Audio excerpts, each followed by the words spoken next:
guys? Welcome back to another edition of the Addictively Speaking podcast. I'm your host, James, and today my guest is Charles Myers, and he is a porn recovery coach. And this is interesting because you're one of my first addiction people that it's not really substance related. It's also something that's different, and it is an addiction like gambling and all this other types of things you can get addicted to that aren't substances. So I think this is really great that we can dig into it and talk about something a bit different on the podcast. So Charles, it's a pleasure to meet you. Introduce yourself and tell everybody a little bit about yourself. Absolutely. So I'm based in Tampa, Florida. I've been doing porn addiction recovery coaching for the last about 2 to 3 years now. Just kind of lose track of time with all of that. But it's just been an honor to serve the men of today's world who deeply need healing so that they can become the husbands and fathers that I believe God is calling them to be. And a lot of what that looks like is learning how to break out of the addictive cycles where we're essentially taught to suppress our emotions. We're taught to suppress the parts of ourselves that I believe are good.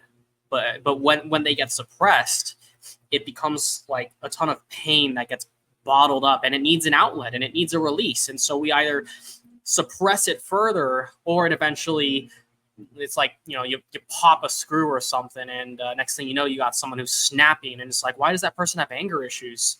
Well, what if it's just that there's a part of them that is deeply broken and needs healing? And so that's really where I come at from. Helping men to overcome addictions, most specifically porn addiction, since that was my big thing for 12 years. 12 years, that's a long time. So what do you think makes, because this is so different, when do you, because people watch porn, guys always do, girls do, when do you think it becomes unhealthy? Where did it become unhealthy for you? Where it just wasn't about watching it? What kind of was oh, this isn't normal?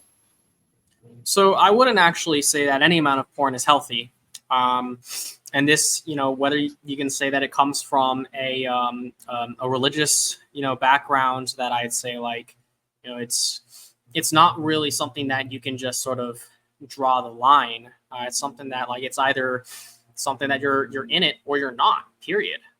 The same way that for me, I would define that boundary as my marriage is sacred, right? And so I don't want to step outside those bounds, not because I want to be stuck in a cage, but because it's what actually sets me free to be more of who I am when I'm inside of this relationship of a marriage. And so why would I then go and play outside the bounds of that marriage? So as far as what a healthy amount of porn actually is, I don't think that that's a thing. The same way that I would say there's no healthy amount of cigarettes that is, where do we draw the line there? I would say that it's the exact same thing, and, maybe this is been on the food industry, but who's just who am I to say that there's even a certain amount of McDonald's that is healthy, Okay. Yeah. All right. I never thought of it like that. Because I guess we've all become desensitized to it all. It's part of pop culture with sex tapes and et cetera, et cetera. It's, it generates billions of dollars. The industry does. So, what specifically do you work on with the guys you work with? What are some things that you can teach them to get out of the cycle, to break the habit? Yeah, so it's no different from any other addiction, truth be told, because anything that we go to, it's something that we're using to solve an underlying pain, right? And so we see that those pains that we're trying to solve for typically revolve around, mom didn't love me enough, dad didn't love me enough, they weren't present for me. For others, it's church wounds, and there's God wounds, and there's just social wounds, and there's also just the general pains of life. And it's what are we going to go to when we feel those pains? Do we know how to deal with them in healthy ways? Or are we told that we can lean on crutches and coping mechanisms? And so part of the belief system that I teach the men that I work with is that there's no amount of coping mechanisms that is a good coping mechanism. Like, you need to learn to live free from coping mechanisms. Otherwise, it becomes a crutch, and you give power to the thing that that you're trying to get away from over and over, whether it's pornography or drugs or whatever else it is. I don't believe that I have to give my power away to anything. I don't want that. But if I do allow myself to give that power away, then it will have power over me.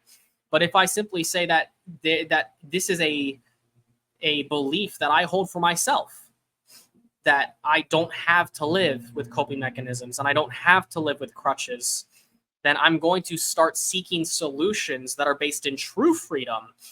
Now, the reason why I believe people go to coping mechanisms and crutches is because it's so much easier to just stay addicted. It's so much easier to stay numb. And so in order to even desire to seek freedom at the level that I talk about it, you gotta truly want more than what you've settled for.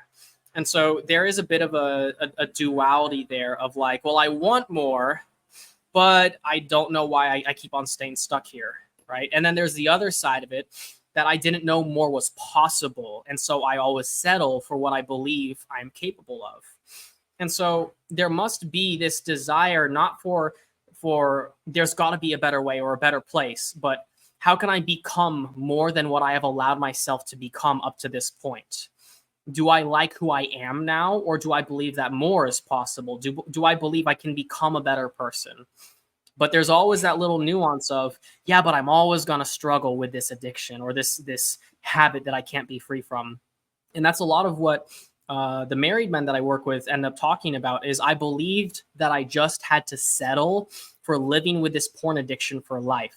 And I thought that it was going to just keep me disappointing my wife and being a failure because I can't stop messing up and I can't honor the marriage relationship that we I mean, they set up that marriage because it's supposed to be intimate and vulnerable and special between two people. But, I mean, there's hundreds of thousands of women that feel betrayed when their husband or their boyfriend goes and watches pornography. And I don't think that we can look at those numbers of hundreds of thousands of women who've experienced this betrayal and still say that porn is just okay, because it's literally destroying families. That's a different way to look at it than what I picture in my own head. Because I mean, it is breaking up marriages, I imagine, and causing difficulties in relationships because it's you're going outside of the marital bounds, I guess. You're dabbling in something, you're finding somebody else attractive, or you're finding somebody else desirable in a way that you should be finding in your partner and not in pornography. So when you work with these people, do you have to admit, is it like an AA, NA type of thing, like where you have to sit down and say, I have a porn addiction, hi, my name is, like, do you do stuff like that, or is it just more like just helping them navigate things? So, okay, this is actually a really good question. I actually really don't like it when I hear people saying, hi, my name is so-and-so, and I'm an addict. Why would you speak that over yourself? Like, why do you need to keep conditioning to your mind that that's who you are and what you are? Because what you affirm about your identity is the limit of what you will ever be capable of. And so the more that people keep speaking it over themselves, I mean, the more they're reinforcing it. And I see a big problem with that. And so the reason why this is important is because neuroscience can even confirm that the words you speak wire your brain. And so the Bible actually talks about this and explains that there is power of life and death in the tongue. And so part of what I believe that turns into is we must take responsibility for our choices. And if we blame addiction, then what we do is we either accept that I am broken and this is all I will ever be, or we just speak it over ourselves to the point that we become totally powerless and we lack the responsibility in those moments of weakness. And so it's not to invalidate anyone who is dealing with addiction. I mean, I myself was an addict for 12 years, but that was an old identity. And so I'm not going to fight for freedom and keep reaffirming that I'm this old person. I want to be a new man. And the new man cannot still hold an identity of a dead man. So if I'm going to be a different person, then I'm not going to speak over myself that I'm an addict. I'm going to speak over myself that I'm a free man. And I'm going to act like a free man acts. And I'm going to believe like a free man believes. And you can see very clearly that there's a lot of good people out there that are struggling with addiction. But the way that they view themselves is fundamentally at the core of what is wrong with why they're stuck in addiction still. Because if they never change how they view themselves and what they are worth, then they will always be limited by what they believe about themselves. But because I chose to believe differently about my worth and my value and what's possible for me to become, I no longer believe that I'm an addict. I believe I'm a free man. And my actions reflect that. And that's what I teach to my clients. And we see the same exact results for them. They go from believing, I thought I was going to be stuck with this forever, to now they believe that's not even something that I think about anymore. And so not only is this just a belief that is an opinion, this is something that I have proven through the success of my clients. Okay. That's a very different take on it. Because I think for me, admitting to myself that there was something wrong and admitting that I had a problem was like the thing that made me move forward in finding recovery. But I mean, I think to each his own, and finding your way is part of the journey. And that's why I think it's cool to be able to share these different views on the way, recovery in any capacity is taken on. So when you say a free man, is that a terminology that you use in your program? Is that something that's part of it?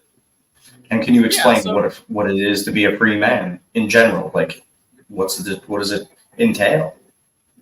Yeah, so really what it comes down to is it is a faith-based program. I truly believe that I could not have gotten free without God.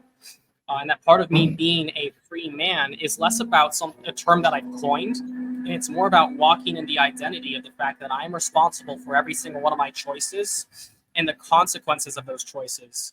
And so I'm going to I'm going to bear the burden, the weight, that responsibility that my actions have impacts, and there's meanings attached to those impacts, right? And that then gets into things like ethics and morals.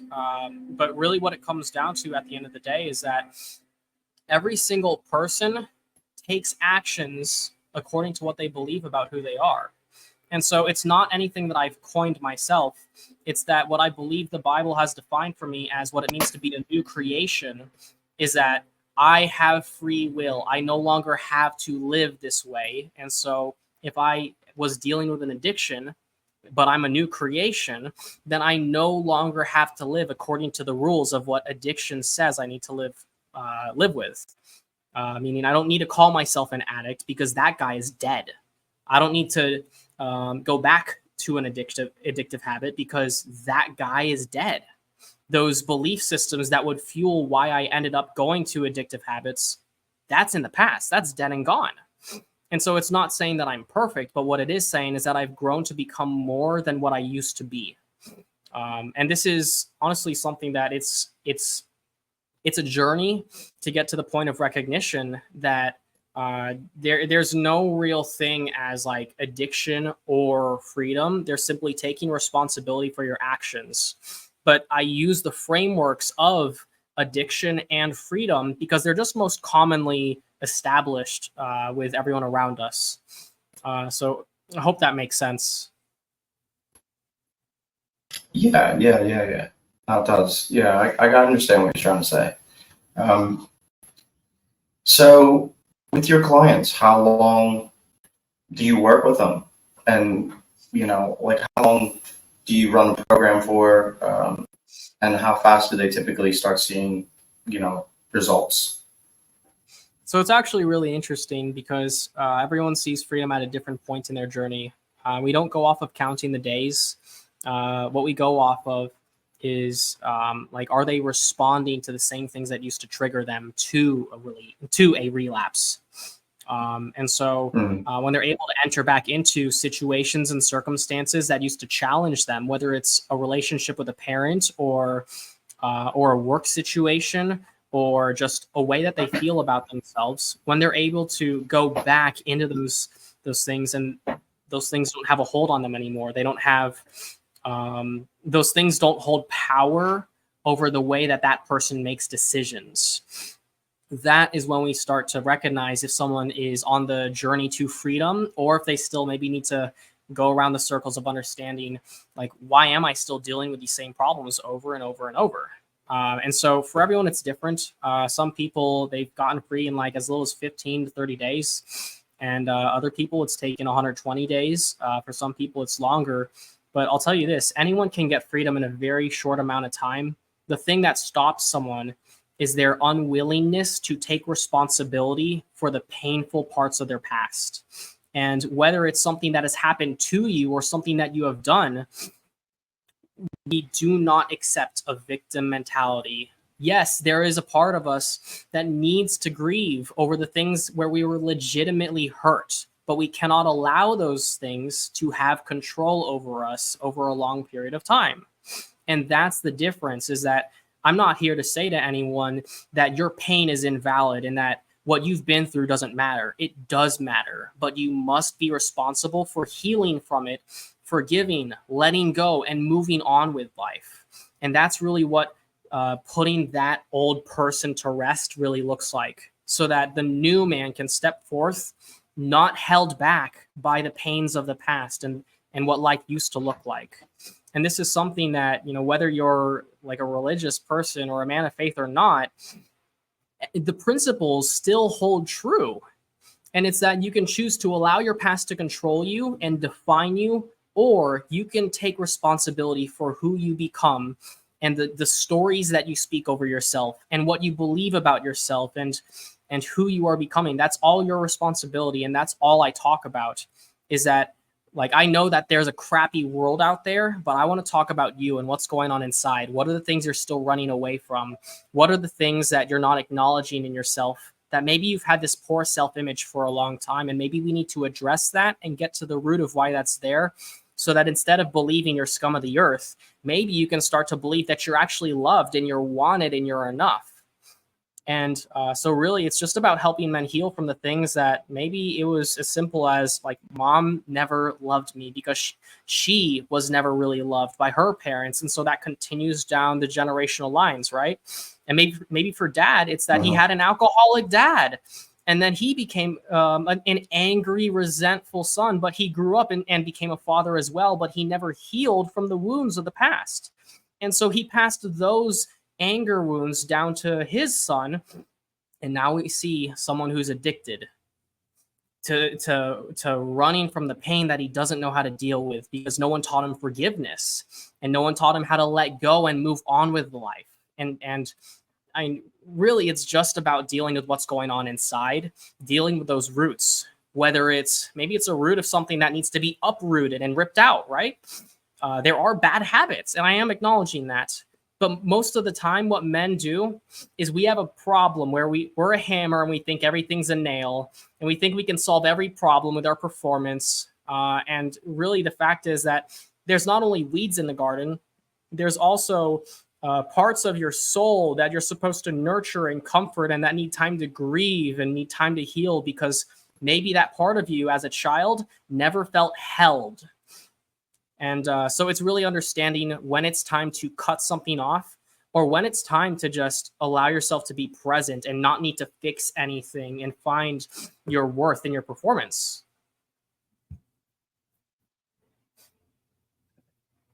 Yeah.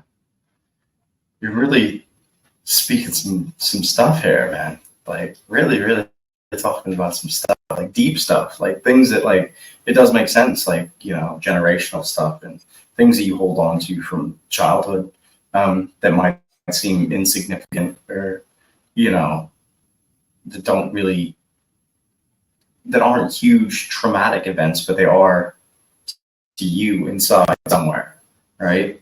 I think you're right. Like we do hold, like as men, you do hold that stuff, and you just never speak about it because that's what the world expects. You just keep it all and hold it and bottle it, and then it comes out in all type of different ways: anger, frustration, anxiety, depression. You get all these things that come from that. So you said the program is faith-based. Explain what the basis of the faith-based program is. Yeah, so really, as far as the program being faith-based goes, it's really just that I believe that I could not have gotten free without God.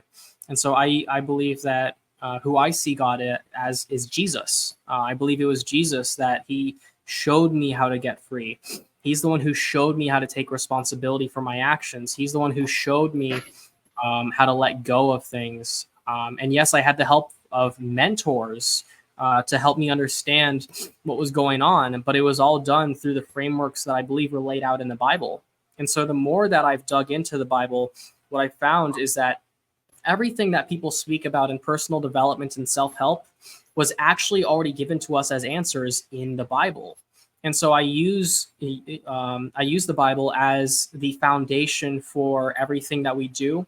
But really, anyone can get free. Anyone can get results just by applying them, whether you look at the Bible as a faith book or just a personal development book. I believe it's all the same, and that we've come to over spiritualize and over religiousize like books of faith and religion. And really what it comes down to is that you can take the frameworks and apply them and get the results.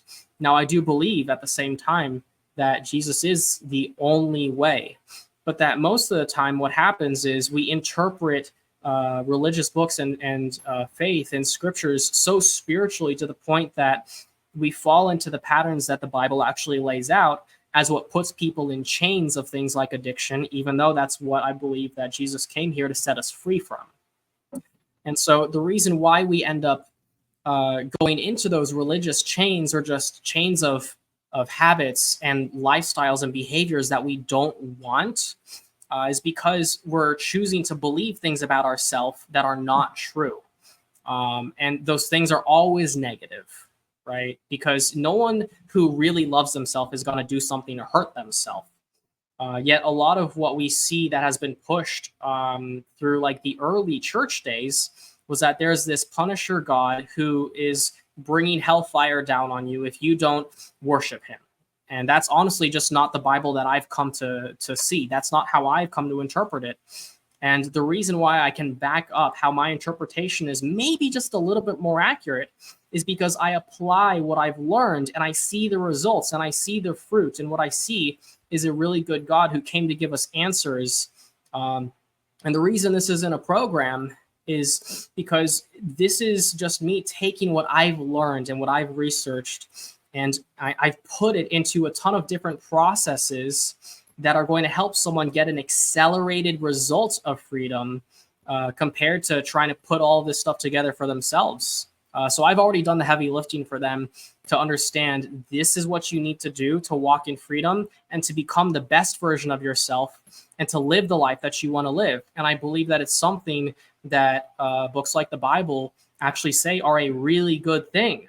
But the reason why others might not see that is because there's something about our perception of reality that dictates if we're going to be successful in life or unsuccessful in life.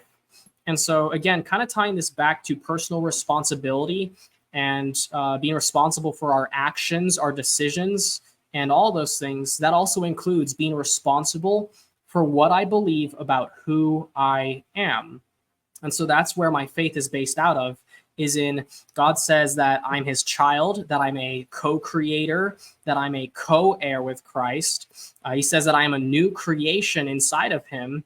And basically that like I'm just like this super awesome person, and I don't have to believe all these crappy things about myself, and that the lies that people have said about who I am, those things are not true, and that I should believe what God says about me rather than what man says about me. That sounds great. And so for me, it's kind of a no-brainer. And really, again, it's just that I've seen the results. I've seen the fruit from taking what I've learned and applying it, and then being able to replicate those results. So that is why the program is faith-based, and that's how we operate. Do the guys that come in, do they find it hard to buy into that, to the faith-based part of that, or the bottom line, to not believe the things that people say about them, or the things they think about themselves? Do they find that difficult? Is that a challenging aspect of the program, is unteaching yourself the negative behavior of telling yourself you're not this, you're not that? Do you find that difficult? Honestly, you're touching on something that is really core to why people even end up in things like a midlife crisis. The question is, how does someone end up there? And I'll tie this all in momentarily. But really, the reason why someone's going to end up in a midlife crisis, they're maybe 40 or 50 years old. And sure, maybe I'm, in my mid-20s right now, but I've done the research, I've studied this stuff. So I'm not speaking from a lack of understanding here. It's just that like I chose to get my midlife crisis early because I don't want to waste half my life before figuring out why I'm really alive and what I'm supposed to be doing here and what my purpose is, right? I'd be a fool to say that I'm supposed to just have a midlife crisis. And what it comes down to is this. If you allow yourself to believe everything that is true about you except for what is actually true, what you're really saying is that you're allowing everything around you to define who you are and what you are worth. And so when that happens, you start to chase that validation, you start to chase that approval because there's an insecurity that was planted inside of you thanks to some wound of the past. Again, whether it's by mom or dad or both, or the church or society, or even yourself. And as long as those wounds control you, the only decisions you'll ever make in life are to either run from the pain of that or to enforce the pain of that. And that's basically what we call being stuck in fight or flight. And so it actually is one of the most difficult things for guys in the program to address, because again, that's what is dying to the old self. In other words, it's dying to the way that I used to view who I fundamentally am as a person. And so this is why it's harder to change the older that someone gets, because they've seen themselves as the same person for 50, 60, 70 years. And so the younger that someone can learn they are malleable and they're able to change and become whoever they want to be, and that they never have to be stuck as cement. Like the younger that you can recognize you are forever malleable, and that you can become who you want to be, like the better. And so the thing is, in order to let go of the dead man and to become this new creation, what really needs to happen is you need to let go of the past. Because here, I'll lay it out for you. If a father tells his son that he's got to keep working harder and he's got to perform harder, and what the son ends up believing from that is that he is only enough. He is only loved. He is only respected by his role model when he performs well and when he works hard and when he does the right things. We call that performance-based love. And that's actually just a reflection of the father wound. And so what happens is that young man is going to grow up and he's going to spend his whole life trying to win his father's approval until next thing you know, he's 50 years old, and then he became the man that his father was to him, to his own children. And usually you don't like who that man is. Because really what the old man is, that self that I'm saying you need to die to, is the wounds that you never let go of, the things you never forgave in your own father. And so you just repeated them as the ultimate form of hatred, which is allowing yourself to become the ugliest part of what you never let go of. And so what I call this is the look what you made me become syndrome. It's where you become everything that you never wanted to become and you blame it on someone else. It's the worst thing you could possibly do, but it's the human condition to become the sum of the wounds that you never let go of.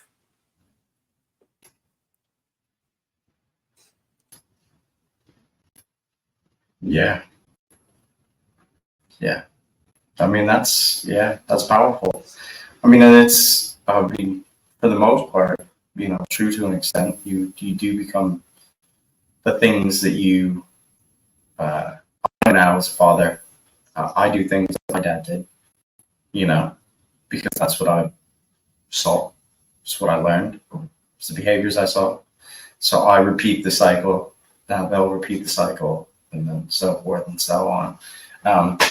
Obviously, I try to be better, but still, you still have that fundamentally in you, because that's, like you said, that's your role model. That's the person you map yourself after as a child. So with addictions like pornography, I mean, pornography now is so easily accessible. You can get it's on your phone, it's free, you can find it anywhere.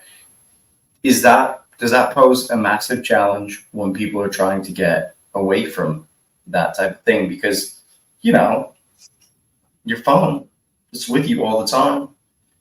It's very tempting and easy to just be like, I'll just have a look, or do you know what I mean? Like, is it a lot of tough going at the beginning, with it, going back to it or relapsing, if you will? So it definitely depends on the person.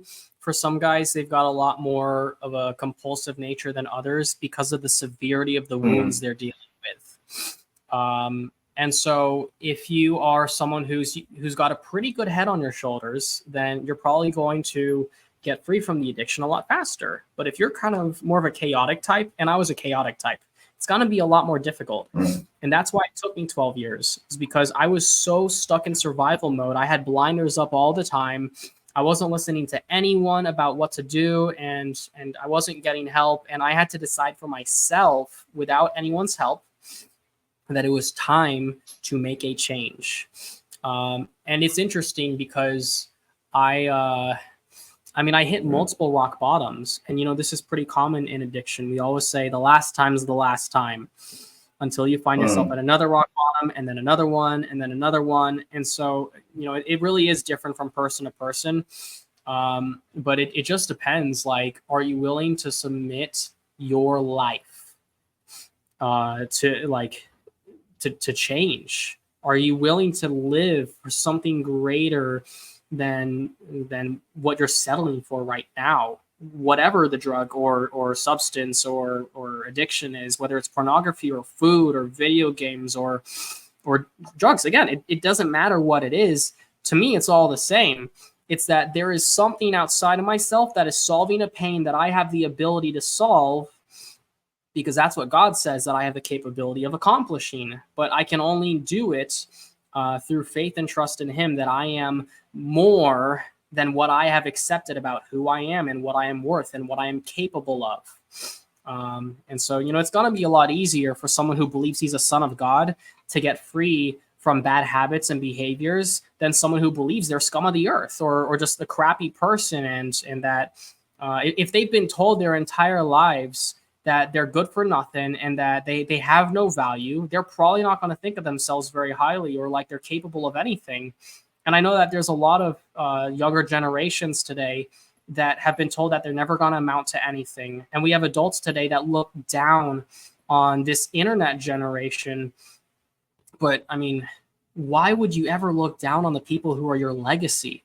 Like, we should be looking at them to encourage them and teach them and help them grow, because it's what we always wanted. But we perpetuate the cycles that we don't learn how to break. And so a lot of this really just comes down to you can have more because you can become more.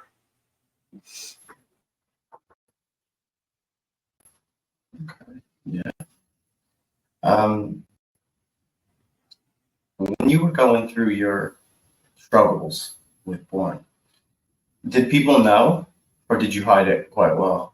Like, did you keep it to yourself, or did friends and family know? Like, was it something that they noticed? So, funny enough, I used to be very silent about it, and then I got very loud about it because I wanted help. But the less help I actually found that gave me answers, the more defeated I became. And so the less and less I spoke up about it. And so it was kind of like this wave of help, help, help, and then silence, and then help, help, help, and then silence. And the cries for help got louder and the periods of silence got longer. And so my opportunities for change became less and less. And so I had to reach a point where I decided I was done begging for help, but never doing anything to change. And I thought that I was free a few times, I'll be honest. I had convinced myself that I was free, but here's how I know I wasn't, and here's how anyone can tell the difference between true freedom and false freedom. It's that I may have been clean and I may have been doing better in life, but when those same things came back around and the same opportunities for addiction came back around, I instantly fell. And if I instantly fall, it means that I didn't actually deal with the real root of the problem. And so again, I'm not here to invalidate anyone's addiction. What I am here to do is say that there's a root that you must address. And if you don't address that root, that it will control you. So would you rather be in control or would you rather be controlled? Right? And obviously the best answer is that I'd rather be the one in control. So then why would we allow ourselves to say that there is an addiction that I can't do anything about rather than fighting back? And it's not by treating everything like a hammer or a nail.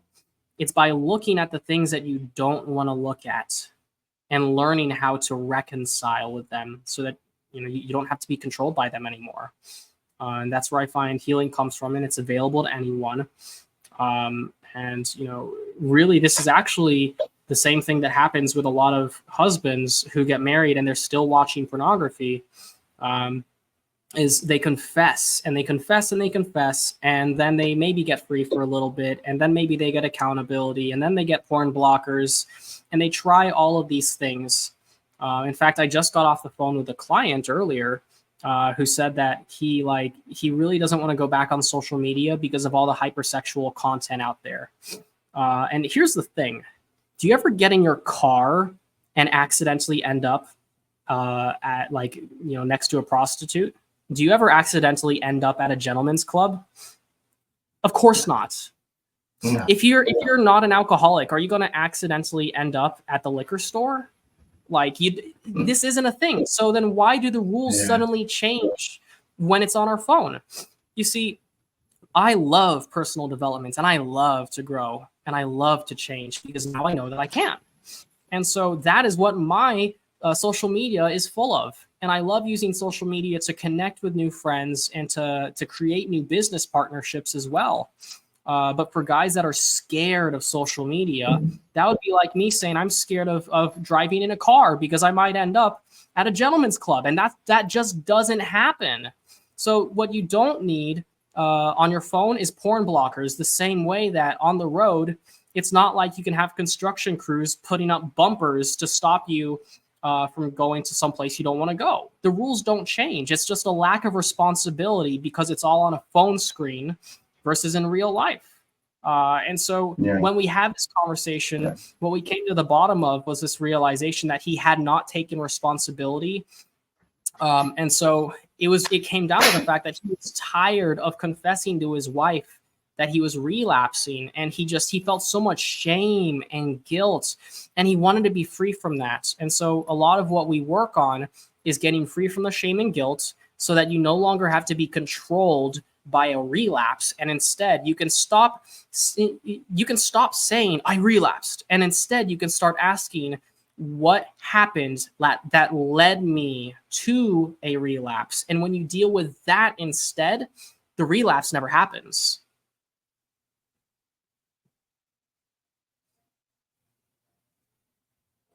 This is how, because I think porn is such a different, because it's not a substance. I don't even really know what is available to people with that type of addiction. I don't know anything other than, meeting you. Do you know of other stuff that's available for people with porn addictions? Is there other stuff available? Because obviously with AA and NA, they're, both of them are quite huge and in recovery and stuff like that. But I don't know. I mean, I'm new to this. I want to be able to share, some stuff with people. So in case they are struggling, do you know of anything else, for people with porn addiction, like where they could start, or how they can get in contact with you, things like that? Yeah, so I'll say, at least on the substance piece, pornography actually taps into multiple different chemicals in your brain.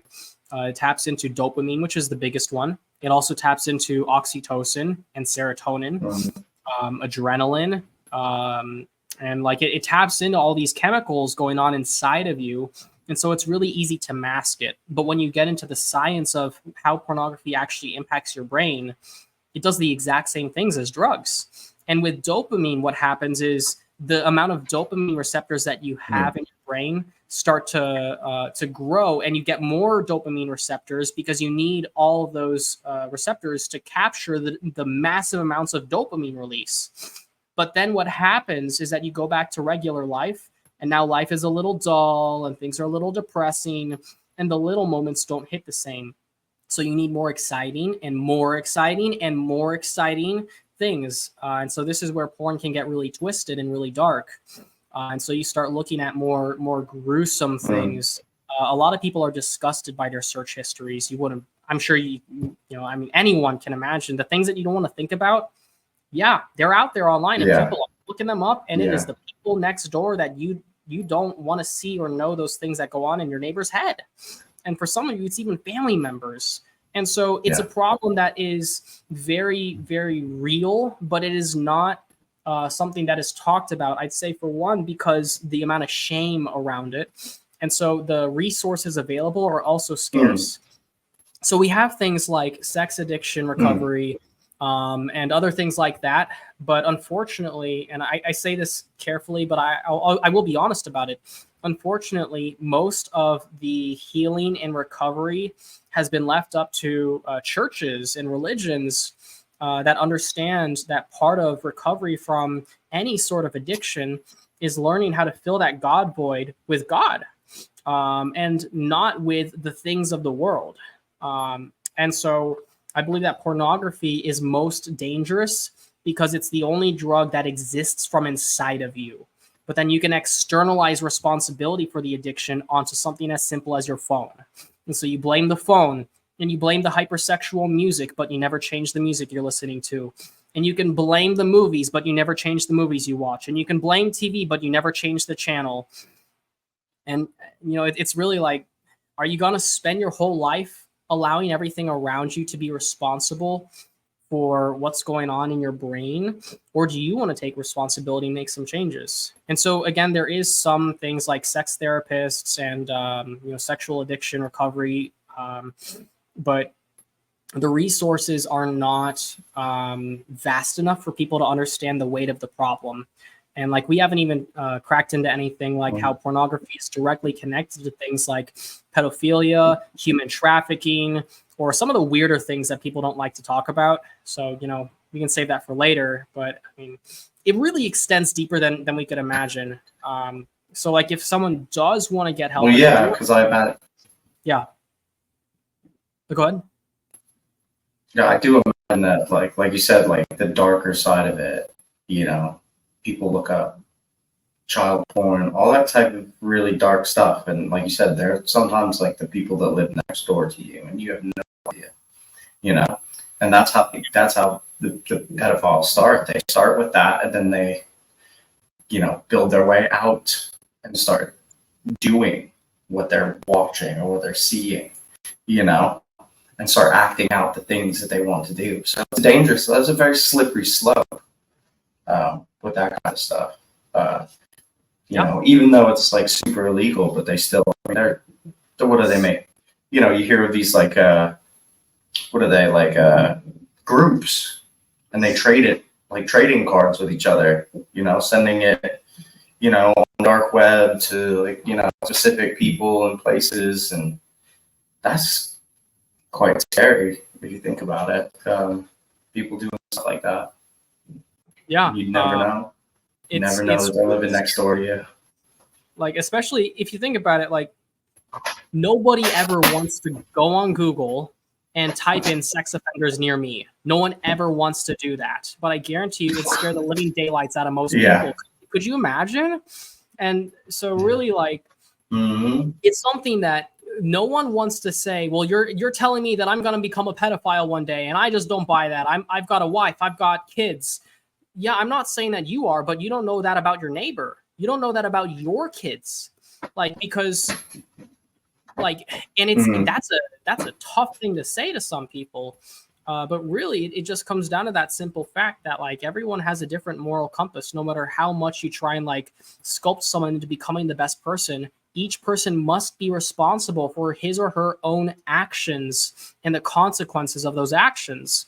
But the more that your brain starts to crave an addiction, and I'm sure you're familiar with this with other addictions, the less your brain cares about what is right and wrong, as long as it gets what feels good at the end of the day. And that's why porn is dangerous, because you can never get enough. And it's quite easily accessible as well. I mean, it's quite readily available at the touch of a button, which is even more dangerous than, you know, at least with alcohol, you gotta go and buy it. And cocaine, you gotta go find a dealer.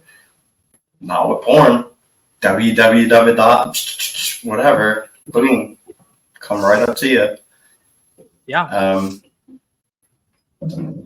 Yeah.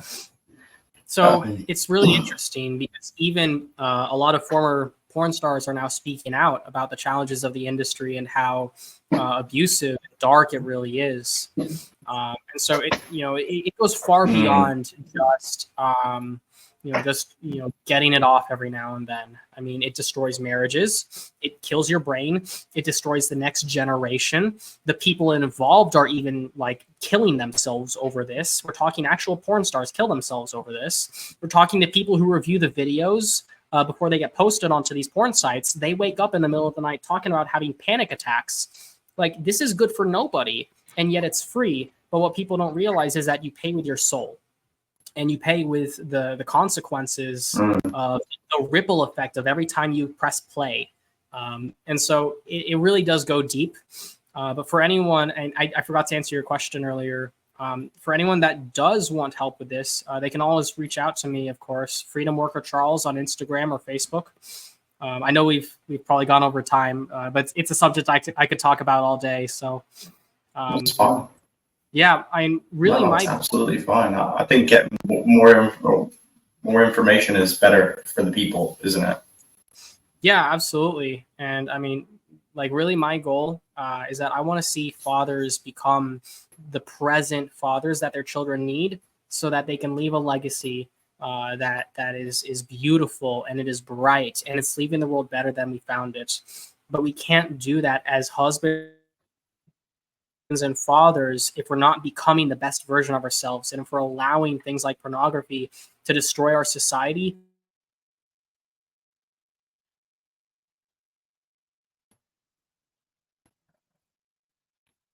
Little technical issue. Charles' mic is gone. Just froze for a moment. So we'll just hold on for a sec here. Yeah. So what Charles is basically saying is that, you know, he wants people to be the best version of themselves. And I think that's a hugely important thing in addiction and recovery, is that you become the best version of yourself that you could possibly be. You know, I think that's hugely important. Not really sure what's happened to him, but we'll we'll try to continue on here. I'm finding this quite interesting from a perspective of somebody who dealt with a substance issue than an actual issue that is not substance based. It's just visual. It's a mental thing. It's a but it does, like you said, it reacts to your brain the same way. It's dumping a lot of dopamine and stuff like that, which can become, highly. You just chase after that, don't you? You just want to chase after it. So, okay, I think our technical issue has been fixed. There we go. He's back. Charles, you dropped out there. You disappeared. Can you hear me? Yes, I can hear you sounding great. All right. You dropped out there. I kind of just went off on a little bit of a tangent there to keep everybody engaged. But you kind of dropped out there. The mic went a bit funny. So anyway, I think we'll just ready to wrap this up. And I want to say thank you, Charles, for coming on the podcast and talking about your addiction and your work you're doing. Also, at the end of my podcast, I always like to ask people in recovery, what are 3 things that you need in your recovery? What are the 3 things that you need every day? Like a lot of people like to run, do physical activity, journaling. What are 3 things that help you keep on the path that you're on? So I'd say most importantly is you need a relationship with God. Above all else, that is number 1 for me. That is central. And I believe that without that, nothing else matters. Secondly, we need to be present ourselves. What happens a lot of times is we can feel alone in this world. We can feel alone in a room full of friends. So it's not other people that are the problem. It's what's going on inside. It's my lack of love for myself. And so I believe that staying connected and present with yourself is important. So that's the second thing. And then the third thing is we need others. We were not made to be alone. We were not made to overcome addictions alone. We were not made to heal alone. Yes, you are responsible, but we are to become better together because we're all in this together. And so really that's what I'd say there is like life is about love and relationships, and we were not built to do life alone. So do it with God, do it with yourself, and do it with others. Awesome, man. Awesome. Well, thank you for sharing everything. Do you want to give everybody your Instagram handles and stuff again before we get off there so they can find you? I'll attach everything in the description to the video and on social media. I'll tag everything. So, absolutely. But yeah, if you want to just shout it out one more time, that'd be great. So the Instagram is Freedom Worker Charles. That is one word. And on Facebook, it's the same thing, Freedom Worker Charles. And if you reach out to me with the words addictively speaking, I'll know exactly where you came from. And I have a free gift for you. It's my pattern identification finder so that you can uncover the root of your own addiction and start the process to healing from that.